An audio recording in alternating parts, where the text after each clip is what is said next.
നമസ്കാരം. ഈ പലസ്തീൻ പ്രശ്നം, ഇസ്രായേൽ പലസ്തീൻ യുദ്ധം ഇന്ന് നമ്മൾ കാണുന്നത് പലസ്തീനുകൾ ഞെരിഞ്ഞമരുന്നതാണ് കാണുന്നത്. ഇസ്രായേലിൻ്റെ കാൽപാദങ്ങൾക്കടിയിൽ കിടന്ന് ഞെരിഞ്ഞമരുന്നതാണ് കാണുന്നത്. പക്ഷേ പലസ്തീൻകാർ, ഹമാസ് പലസ്തീൻ്റെ സത്യസന്ധമായിട്ടുള്ള ആവശ്യങ്ങൾക്ക് വേണ്ടിയിട്ട് ഈശ്വരനാമത്തിൽ പോരാടുന്ന ഹമാസ് പോരാളികൾ, നമ്മൾ പലരും ഇവിടെ പറഞ്ഞു അവർക്ക് അമളി പറ്റിയതാണ്,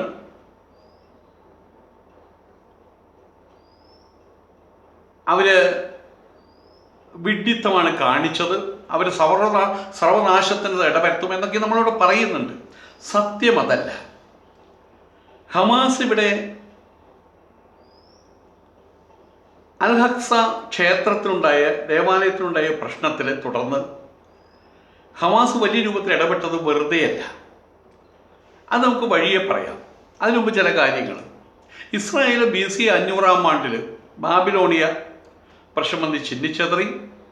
പിന്നെ ഒരു നാടൊട്ടിക്ക് ലോകമൊട്ട് നടന്നവർ യാചകന്മാരായിട്ട് സ്റ്റാർട്ട് ബെഗ്ഗിങ്. പിന്നീട് റോം പ്രശ്നം വന്നു. ക്രിസ്തുവിന് ശേഷം വീണ്ടും ചെന്നിച്ചെറി വലിയ രൂപത്തിൽ വീണ്ടും ഒരു പിച്ചപ്പാളയെടുത്തു. കഷ്ണങ്ങളായിട്ട് മാറി ഗോത്രങ്ങൾ. 10-20 ഫാമിലികൾ, 10-100 ഫാമിലികളൊക്കെ ആയിട്ട് എവിടെയെല്ലാമോ പോയി. ലോകത്തിൻ്റെ വിവിധ ഭാഗങ്ങളിൽ പോയി. അവിടെ നിന്ന് എല്ലാവരും ഒരു തല്ലുകൊണ്ടിട്ടുണ്ട്. കേരളത്തിൽ മാത്രമാണ് അവർക്ക് മാന്യമായിട്ട് ജീവിക്കാൻ കഴിഞ്ഞത്. അത് അവരുടെ ചരിത്രത്തിൽ തന്നെ പറയുന്നുണ്ട്. വീണ്ടും ഒരിക്കൽ കൂടി ഇസ്രായേൽ പിച്ചപ്പാള എടുക്കാൻ പോവുകയാണ് എന്ന് പറയുമ്പോൾ അത് വിശ്വസിക്കാൻ എല്ലാവർക്കും കഴിഞ്ഞെന്ന് വരില്ല.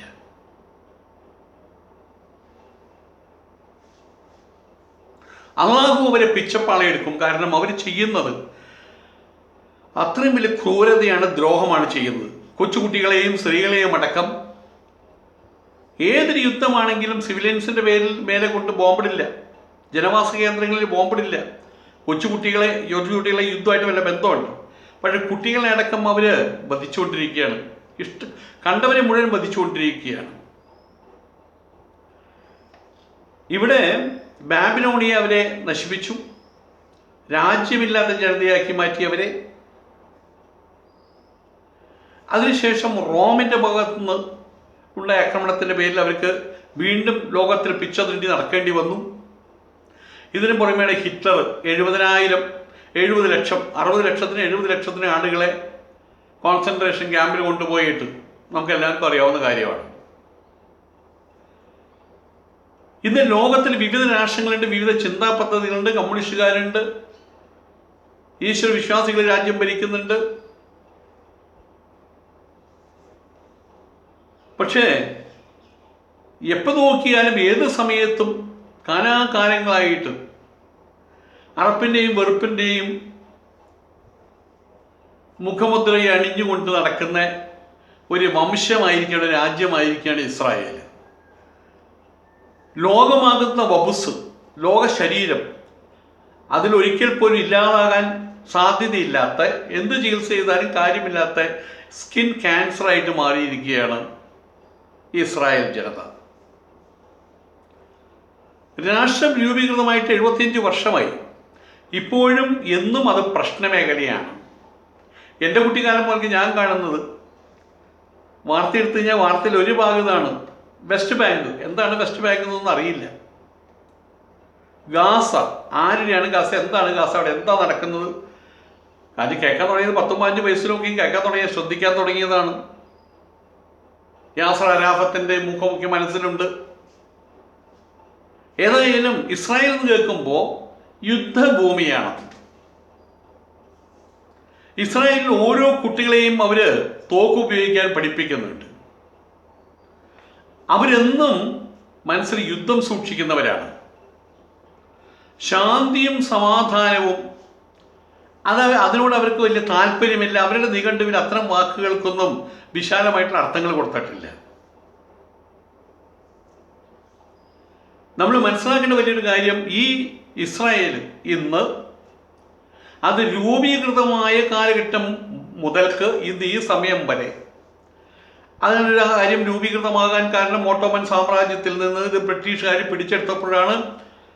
അവരുമായിട്ട് ബന്ധപ്പെട്ടുകൊണ്ടാണ് ഇങ്ങനൊരു രാഷ്ട്രത്തിന് വേണ്ടിയിട്ട് ശരി അങ്ങനെ ആകട്ടെ എന്ന്, അങ്ങനെ ബ്രിട്ടീഷുകാരുടെ സഹായത്തോടു കൂടിയിട്ടാണ് ഇതുണ്ടായത്. അന്ന് മുതൽ ഇവർ ബ്രിട്ടീഷുകാരുടെയും അവരുടെ ഗോഡ് ഫാദർ സ്ഥാനം വഹിക്കുന്ന അമേരിക്കക്കാരുടെയും കുട്ടിക്കുരയ്ക്കൻ്റെ റോളാണ് കളിച്ചുകൊണ്ടിരിക്കുന്നത്. 1948 മുതൽ ബ്രിട്ടൻ, US എന്നിവരുടെ കുട്ടിക്കുരങ്ങനാണ് ഇവർ. ചോറ് മാന്തലാണ് മുഖ്യ പരിപാടി. കുട്ടിക്കുരങ്ങനെ കൊണ്ട് ചോറ് മാന്തിക്കുക. ചിലപ്പോൾ കൈ പൊള്ളും, എരിവിരി കൊള്ളും. ആര്? കുട്ടിക്കുരയ്ക്കൻ. വലിയ കുരങ്ങന്മാർക്ക് അതൊരു പ്രശ്നമല്ല. കൊച്ചു ദ്വാരത്തിലൂടെ കടത്തിവിടും കുട്ടിക്കുരങ്ങനെ. വലിയ ആൾക്കാർ കടക്കാൻ പറ്റില്ലല്ലോ. എന്നിട്ട് അവിടെ ചിലപ്പോൾ തല്ലും കൊള്ളും. ഞങ്ങളുടെ കർത്താവിനെ, ജീസസ് ക്രൈസ്റ്റിനെ, ഈശോ മിശിഹ അദ്ദേഹത്തെ കെട്ടിത്തൂക്കി കൊന്നവർ എന്നൊരു ഭാവം ഉള്ളിൽ സൂക്ഷിക്കുന്നവരാണ് ഈ ക്രിസ്ത്യാനികളെന്ന് മനസ്സിലാക്കണം. ആ ബ്രിട്ടീഷുകാരാണെങ്കിലും അമേരിക്കക്കാരാണെങ്കിലും അങ്ങനെ ഒരു ഭാവവും കൂടി അവർ കാത്തു സൂക്ഷിക്കുന്നുണ്ട് ഉള്ളിൽ. ഒരു ജൂതനെ കണ്ടു കഴിഞ്ഞാൽ, അന്യദേശത്ത് കണ്ടു കഴിഞ്ഞാൽ, അതേ ഇവരാണ് നമ്മുടെ കർത്താവിനെ കൊന്നത് എന്ന് പറയുന്ന സാഹചര്യങ്ങൾ നിലനിൽക്കുന്നുണ്ട്. ആ ഒരു പക തീർക്കാൻ വേണ്ടിയിട്ടാണ് ഇസ്രായേലികൾ അതിനെ കുട്ടിക്കുരയ്ക്കന്മാരാക്കിയിട്ട് തീർത്തു വെച്ചിട്ടുള്ളത്. അതിനായിട്ട് കൃത്യമായിട്ട് അവരെ കൊണ്ടുചെന്ന് ഇട്ടിട്ടുള്ളത് എവിടെയാണ്? ചുറ്റും മുസ്ലിം രാഷ്ട്രങ്ങൾ. പഞ്ചാഗ്നി മധ്യത്തിൽ എന്ന പോലെ ചുറ്റും മുസ്ലിം രാഷ്ട്രത്തിൽ അതിൻ്റെ നടുവിൽ ഒരു ഇസ്രായേൽ. ഒരിക്കൽ പോലും ശാന്തിയും സമാധാനവും ലഭിക്കരുത് ഈ രാഷ്ട്രത്തിന് എന്ന് വെച്ച് മനഃപൂർവ്വം പോലെയാണ് ചെയ്തിട്ടുള്ളത് ഈ ബ്രിട്ടനും മറ്റുള്ള ആൾക്കാരും. വേറെ എത്രയോ സ്ഥലങ്ങളുണ്ടായിരുന്നു, അവരെ അവിടെ കൊണ്ട് പാർപ്പിക്കാൻ വേണ്ടിയിട്ട് അത് ചെയ്തില്ല. ഇന്ത്യയെ വിഭജിച്ച് നമുക്കറിയാം, പാക്കായിട്ടും ബംഗ്ലാദേശായിട്ടും വിഭജിച്ച് നമുക്കറിയാം. അതെന്തിനു വേണ്ടിയിട്ടാണ്? ഇടത്തു നിന്നും വലത്തു നിന്നും വലിയ രൂപത്തിലുള്ള ഇടപെടലുകൾ ഉണ്ടാവണം. ഒരിക്കലും ഒരു ശാന്തിയുടെയും സമാധാനത്തിന് തൊയ്രം കെട്ടു പോകണം ഇന്ത്യ. അതുകൊണ്ടൊരു കാലഘട്ടത്തിൽ എപ്പോഴും വെടിവെപ്പും വെടി നടത്തലും മാത്രമായിരുന്നു. ഇപ്പോഴും ഒരു പരിധി വരെ അത് തുറന്നുകൊണ്ടിരിക്കുകയാണ്. ഈ രണ്ട് രാഷ്ട്രങ്ങളും തമ്മിൽ മധ്യസ്ഥക്കാരായിട്ടുള്ള ആളുകൾ വന്ന് അവർ ഇന്ത്യയെയും പാകിസ്ഥാനെയും ബംഗ്ലാദേശിലേക്ക് അപ്പുറത്ത് എത്തിയിട്ട് കുരങ്ങ് കളിപ്പിക്കുകയാണ് ചെയ്യുന്നത്. കാര്യങ്ങൾ ഇങ്ങനെയൊക്കെ ആണെങ്കിലും കാലമൊക്കെ കടന്നുപോയ സമയത്ത് പല കാര്യങ്ങളൊക്കെ എന്ത് വൈരാഗ്യമാണെങ്കിലും എന്ത് ശത്രുതയാണെങ്കിലും കുടിപ്പകയാണെങ്കിലും തേഞ്ഞു മാഞ്ഞു പോകുമല്ലോ. അങ്ങനെ തേഞ്ഞു മാഞ്ഞു പോയി സൗഹൃദം പൊട്ടി വിടർന്ന പോലെ ആയിത്തീർന്നതാണ്. സൗദി അറേബ്യയും ഇസ്രായേലും വരെ ഒരുപാട് സന്ധികൾ, ഒരുപാട് സൗഹൃദ സംഭാഷണങ്ങൾ, അതിൻ്റെ പേരിൽ നയതന്ത്രം, ഇതൊക്കെ അവിടെ ഉണ്ടാക്കി വച്ചിരുന്നതാണ്. ഒരിക്കലും ഒരു അറബി രാജ്യം ജൂതരാജ്യവുമായിട്ട് കൂടിച്ചേരുക, കൂടി വാഴ്വുണ്ടാകുക, അത് സങ്കല്പിക്കാൻ പറ്റാത്ത കാര്യമാണ്. പക്ഷേ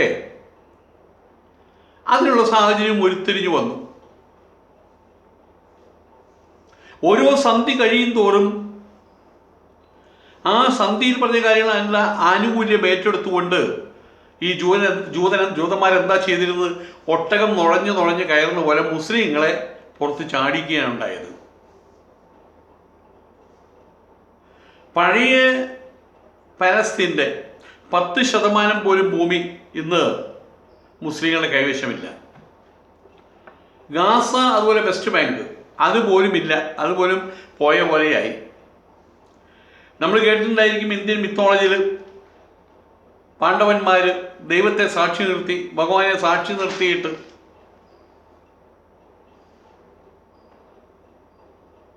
സൂചി കൊത്താൻ ഇടം പോലും കൊടുക്കില്ലെന്നാണ് പറഞ്ഞത്. രാജ്യത്തിൻ്റെ പകുതി കൊടുക്കുക എന്നുള്ളതല്ല, സൂചി കൊത്താൻ പോലും ഇടം കൊടുക്കില്ല പഞ്ചപാണ്ഡവന്മാർക്ക് എന്നാണ് പറഞ്ഞത്. ദുര്യോധനൻ. ഈ ദുര്യോധന വേഷം, സൂചി കുത്താൻ പോലും ഇടം കൊടുക്കാത്ത ദുര്യോധന വേഷം കെട്ടി ആടുകയാണ് ഇപ്പോൾ നെതന്യാഹു അഥവാ ഇസ്രായേൽ. എല്ലാം കാണുന്നുണ്ട് ദൈവം, അതങ്ങനെയാണല്ലോ, അതൊരു പ്രപഞ്ച നീതിയാണല്ലോ. നമ്മൾ കരുതും പോലെ ഇസ്രായേലിൻ്റെ ഒരു പാവയല്ല US. ചിലരങ്ങനെ പറയാറുണ്ട്. US പാവയാണ് ഇസ്ലാം, ബ്രിട്ടീഷുകാരുടെ പാവയാണ് ഇസ്ലാം, മാർപ്പാപ്പയുടെ പാവയാണ് ഇസ്ലാം. തനതായി ഈ ചക്രവ്യൂഹത്തിൽ ഒരു രക്ഷയുമില്ല. കാരണം ചുറ്റും വ്യൂഹം പോലെ അറബ് രാഷ്ട്രങ്ങളെ എല്ലാവരും ഇവർക്ക് എതിരാണ്, എല്ലാവരും ശത്രുക്കളാണ്. ആയതുകൊണ്ട് തന്നെ സ്വന്തം നിലയിൽ ഈ ചക്രവ്യൂഹത്തിന് പുറത്തു കിടക്കാൻ, ഈ ചക്രവ്യൂഹത്തെ തകർക്കാൻ തങ്ങൾക്കാവില്ല എന്നുള്ളൊരു തിരിച്ചറിവ് ആയതുകൊണ്ട് തന്നെ അവർ അമേരിക്കയുടെയും ബ്രിട്ടൻ്റെയും പാവകളായിട്ട്, അവരുടെ കാക്കപിടുത്തക്കാരായിട്ട് അവശേഷിച്ചു, അതപ്പതിച്ചു. അവരിപ്പോൾ കുറേ ആറ്റം ബോംബുകളും ഹൈഡ്രജൻ ബോംബുകളും കെട്ടിപ്പിടിച്ചിരിക്കുകയാണ്. ഇനിയൊരു യുദ്ധം ഉണ്ടായി കഴിഞ്ഞാൽ പയറ്റുമെന്ന് പറഞ്ഞിട്ട്, ഇനിയൊരു യുദ്ധം ഉണ്ടായി കഴിഞ്ഞാൽ ആറ്റം ബോംബ് പ്രയോഗിക്കുമെന്ന് പറഞ്ഞിട്ട്. ഇതിൽ ഏറ്റവും വലിയ രസം, ഇതെല്ലാം ചെറിയ കുറച്ച് രാഷ്ട്രങ്ങളാണ്. ഇന്ത്യയെ പോലെയോ റഷ്യയെ പോലെയോ അമേരിക്ക പോലുള്ള രാഷ്ട്രങ്ങളല്ല. ഇവിടെ ആറ്റം ബോംബിട്ട ഈ രാഷ്ട്രത്തിൽ ഏൽക്കും, ഇവിടെ ആറ്റം ബോംബിട്ട ഈ രാഷ്ട്രത്തിൽ ഏൽക്കും. ആറ്റം ബോംബിനോട് പറയാൻ പറ്റുമോ, അതിർത്തി രേഖ ഇന്നതാണ് കേട്ടോ, അവിടെ നിന്ന് കടന്നു വരരുത് ഹൈഡ്രജൻ ബോംബ്. ആയതുകൊണ്ട് തന്നെ അവർ സൂക്ഷിച്ചു വെച്ചുള്ള ആറ്റം ബോംബ് അർത്ഥമില്ലായ്മയുടേതാണ്. ലോകം അവസാനിക്കും, ഞങ്ങൾ അവസാനിക്കുക, ലോകം കൂടി അവസാനിക്കട്ടെ, അത് ഞങ്ങളും അവസാനിക്കാൻ തയ്യാറാണ് എന്ന് പറഞ്ഞിട്ട് ബോംബിങ് നടത്താമെന്നല്ലാതെ അവർക്കൊരിക്കലും ബോംബിങ് നടത്തിയിട്ട്, ആറ്റം ബോംബ് പോലെ അത് നടത്തിയിട്ടൊന്നും അവർക്ക് വിജയിക്കാൻ കഴിയില്ല. ഇനിയൊരു യുദ്ധം ഉണ്ടായാൽ, അഥവാ ഇസ്രായേലിൻ്റെ ഭാഗത്തുനിന്ന് ഒരു വലിയ കലാപം ഉണ്ടായിക്കഴിഞ്ഞാൽ, അറബ് രാജ്യങ്ങൾ തിരിച്ചടിച്ചാൽ അത് മൂന്നാം ലോകത്തിന് വഴിതെളിക്കും.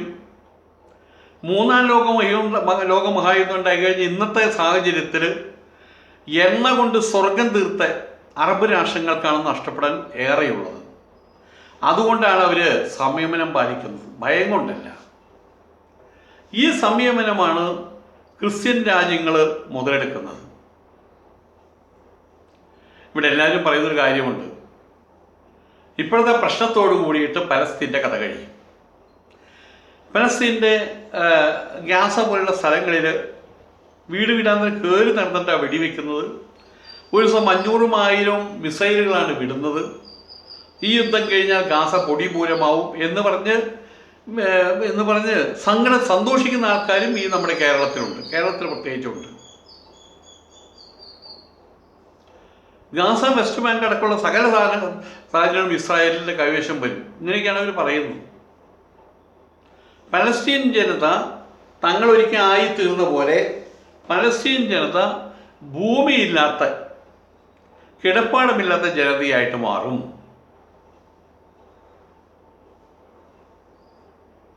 അതുപോലെ വേറൊരു കാര്യം കൂടി പറയുന്നുണ്ട്, മുസ്ലിങ്ങളൊക്കെ ചുണ്ടങ്ങ കൊടുത്ത് വഴുതനങ്ങ വാങ്ങിക്കുകയാണെന്നുള്ളൊരു കാര്യം. യാഥാർത്ഥ്യം മറ്റൊന്നാണ്. പലസ്തീൻ വെറുതെയല്ല, അഥവാ ഹമാസ് വെറുതെയല്ല ഈ ഒരു സാഹചര്യത്തിൽ അവരോട് പ്രതികരിക്കാൻ തീരുമാനിച്ചത്. അക്സ ദേവാലയത്തിൻ്റെ മുൻപിൽ നടന്ന പ്രശ്നം, അത് വളരെ കാര്യമായി തന്നെ പ്രതികരിച്ചു, പോലീസുകാരുടെ പ്രതികരിച്ചു. അവിടെ നിന്നാണ് പ്രശ്നം ഉണ്ടാകുന്നത്. അസഹനീയമായിട്ടുള്ള സാഹചര്യം വന്നപ്പോഴാണ് ഹമാസിൻ്റെ വക്താക്കൾ പലസ്തീൻകാരെ പ്രതികരിച്ചത്. പിന്നെ തമ്മിൽ വലിയ വഴക്കായി, അങ്ങോട്ടും ഇങ്ങോട്ടും മിസൈൽ. ഏതായാലും ഹമാസ് പിന്താറാൻ തയ്യാറായില്ല. അവരും കൊണ്ട് സമർപ്പിച്ചിട്ടുണ്ട് ബോംബുകൾ. ഇസ്രായേലിൻ്റെ ശക്തി എന്താണെന്ന് അറിയാഞ്ഞിട്ടല്ല, ഇസ്രായേലിൻ്റെ ശക്തി കൃത്യമായിട്ടും അറിയാം.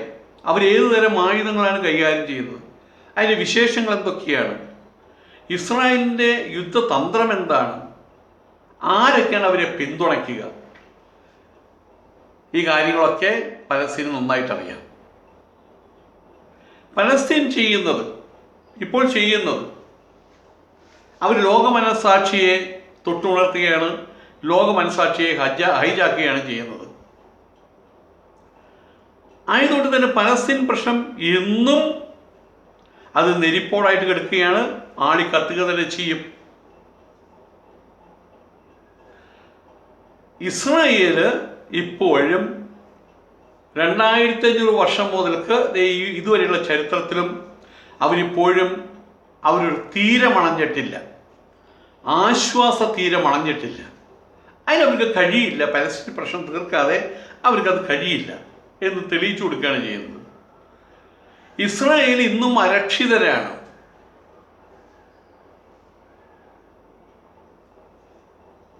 കേട്ടുകേൾവിയുള്ളതും എഴുതി വെക്കപ്പെട്ടതുമായിട്ടുള്ള ചരിത്രം, 2500 വർഷം മുമ്പ് തുടങ്ങിയ ചരിത്രം,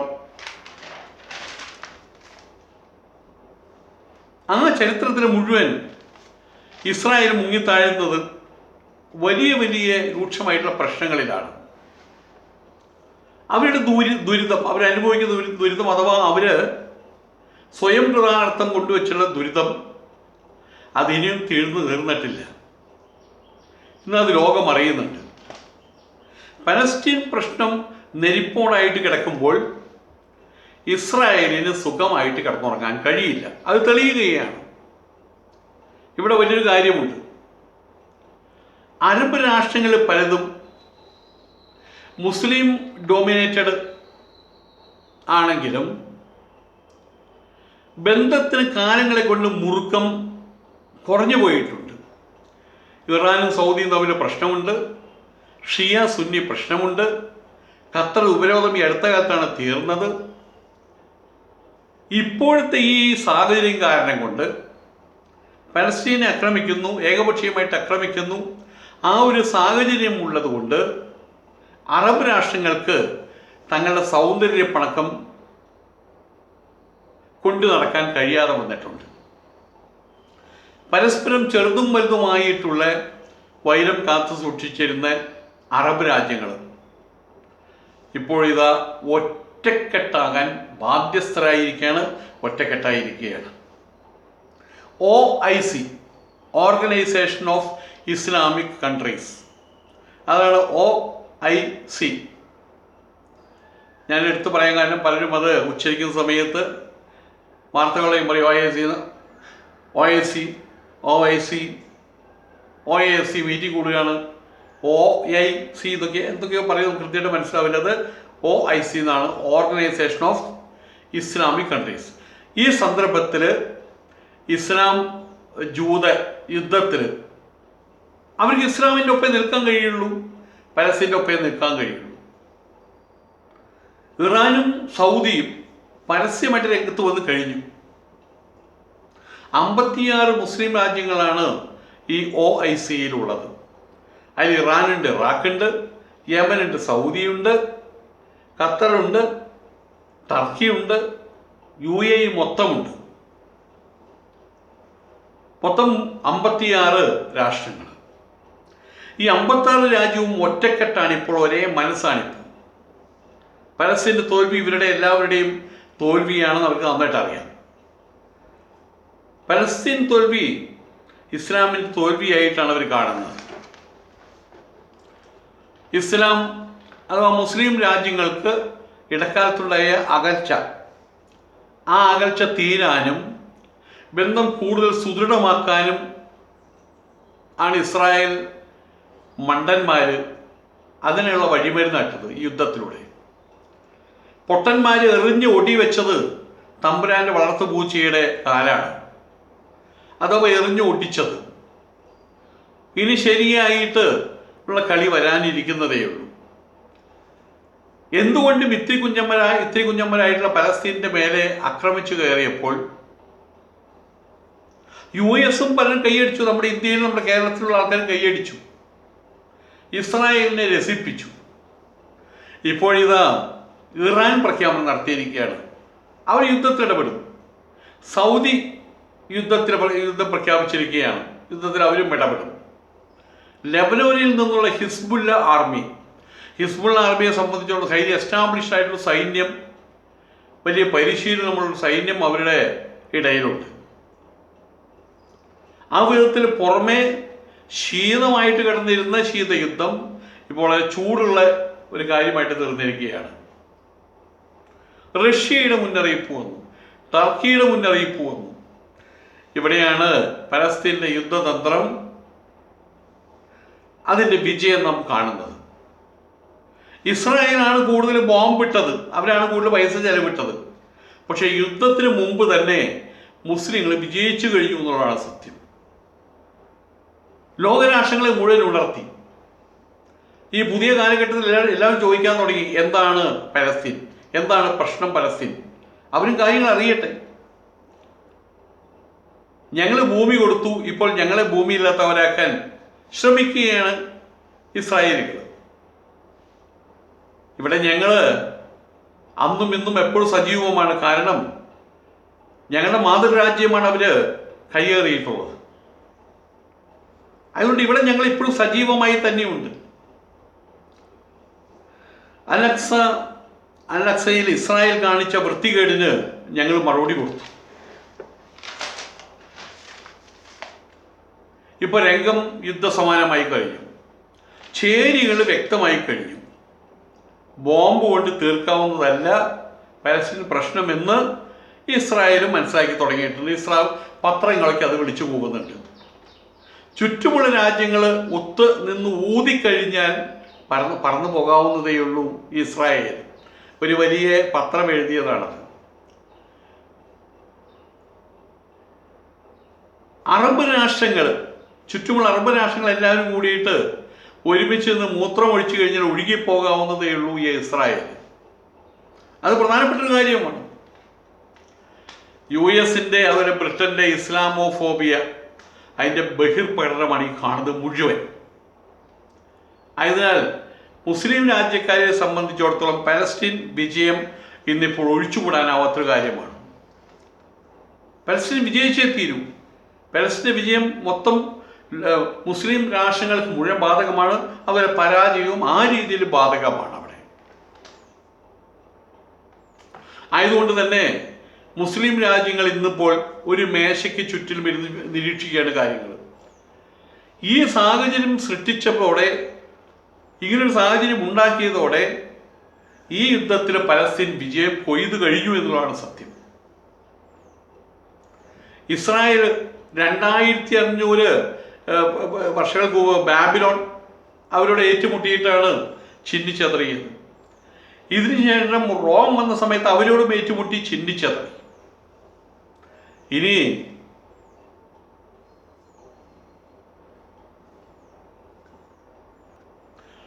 ഇനിയും കാര്യങ്ങളുടെ പോക്ക് അവിടേക്ക് തന്നെയാണ്. ജൂതന്മാർ തല താഴ്ത്തിയേ പറ്റൂ. അറബ് രാജ്യങ്ങൾ ഒത്തുചേർന്നാൽ, റഷ്യ ടർക്കി ഗ്രൂപ്പ് ഒത്തുചേർന്നാൽ ഇസ്രായേലിൻ്റെ പ്രഭാവം അതില്ലാതായി കഴിഞ്ഞാൽ ക്രിസ്ത്യൻ രാഷ്ട്രങ്ങളായിട്ടുള്ള അമേരിക്കയും ബ്രിട്ടനൊക്കെ അവരെ കൈയൊഴിയും. പഴയ വൈരം രക്തത്തിലുണ്ട്. കർത്താവിനെ കൊന്നവരുന്ന വൈരം രക്തത്തിലുണ്ടല്ലോ. ജൂതൻ കർത്താവിനെ കൊന്ന വൈരാഗ്യം. ആയതുകൊണ്ട് തന്നെ ഇസ്രായേൽ കൊമ്പ് കുത്തിയേ മതിയാവും. അല്ലെങ്കിൽ താമസിയാതെ വീണ്ടും പിച്ചപ്പാളയെടുത്ത് തെണ്ടിത്തിരിയേണ്ടി വരും. കാരണം ഇവർ കഴിഞ്ഞുകൂടുന്ന ആ മണ്ണിൻ്റെ പ്രത്യേകതയാണ് ചുറ്റും മുസ്ലിംസ് മാത്രമാണുള്ള ആ ഗ്രാമത്തിൽ. അതുകൊണ്ടാണ് അവരെ ഓടിക്കാൻ ശ്രമിക്കുന്നത്.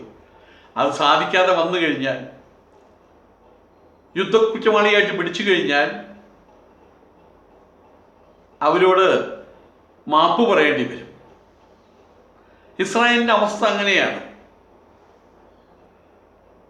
ഇനിയും ഒരിക്കൽ കൂടി പിച്ചപ്പാളയെടുത്ത് ഈ അധുനാധുന സംസ്കാരമുള്ള ഈ ലോകത്തിൽ പിച്ചപ്പാളയെടുത്ത് തെണ്ടിത്തിരേണ്ട ഗതികേട് അതാണിപ്പോൾ ഇസ്രായേൽ വരുത്തി വെച്ചുകൊണ്ടിരിക്കുന്നത്. ലോകത്തിലെമ്പാടും അവർക്ക് തെണ്ടിത്തിരിയേണ്ടി വരും.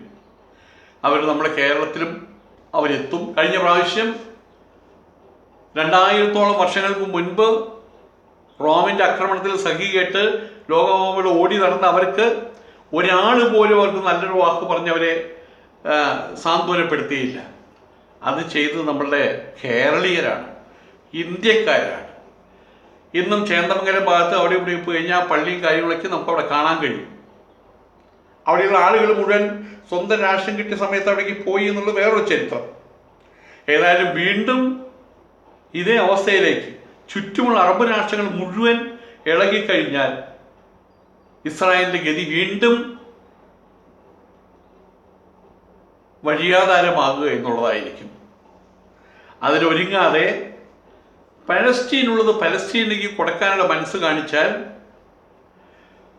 നല്ലത് ആർക്ക്? ഇസ്രായേലിന് തന്നെയായിരിക്കും. അതിന് യാതൊരു സംശയമല്ല. അല്ലെങ്കിൽ അള്ളാഹുവിൻ്റെ നീതി അവിടെ നടപ്പാകും.